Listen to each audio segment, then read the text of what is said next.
بسم الله الرحمن الرحيم والمرسلات عرفا فالعاصفات عصفا والناشرات نشرا فالفارقات فرقا فالملقيات ذكرا عذرا أو نذرا إنما توعدون لواقع فإذا النجوم طمست وإذا السماء فرجت وإذا الجبال نسفت وإذا الرسل أقتت لأي يوم أجلت ليوم الفصل وما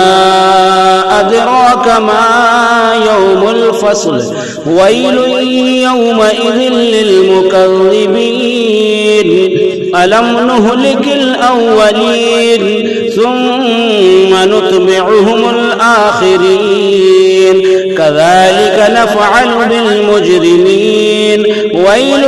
يومئذ للمكذبين ألم نخلقكم من ماء مهين ألم نخلقكم من ماء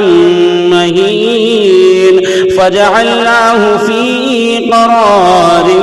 مكين إلى قدر معلوم فقدرنا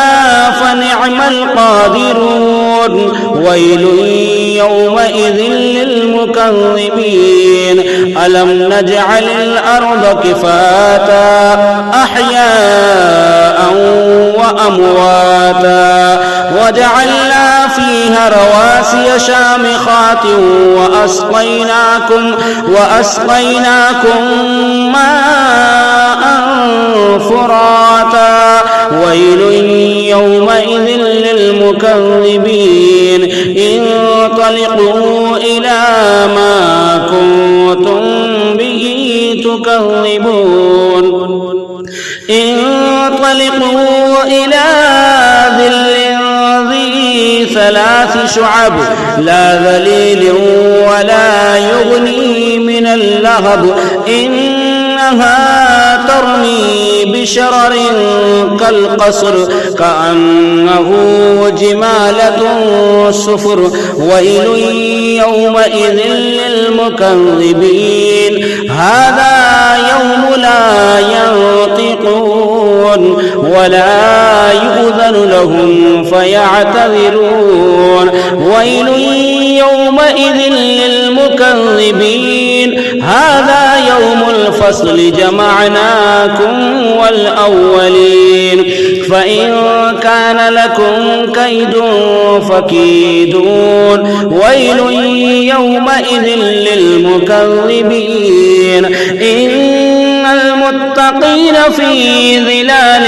وعيون وفواكه مما يشتهون كلوا واشربوا هنيئا بما كنتم تعملون إنا كذلك نجزي المحسنين ويل يومئذ للمكذبين كلوا وتمتعوا قليلا إنكم مجرمون ويل يومئذ للمكذبين وإذا قيل لهم اركعوا لا يركعون ويل يومئذ للمكذبين فبأي حديث بعده يؤمنون صدق الله العظيم.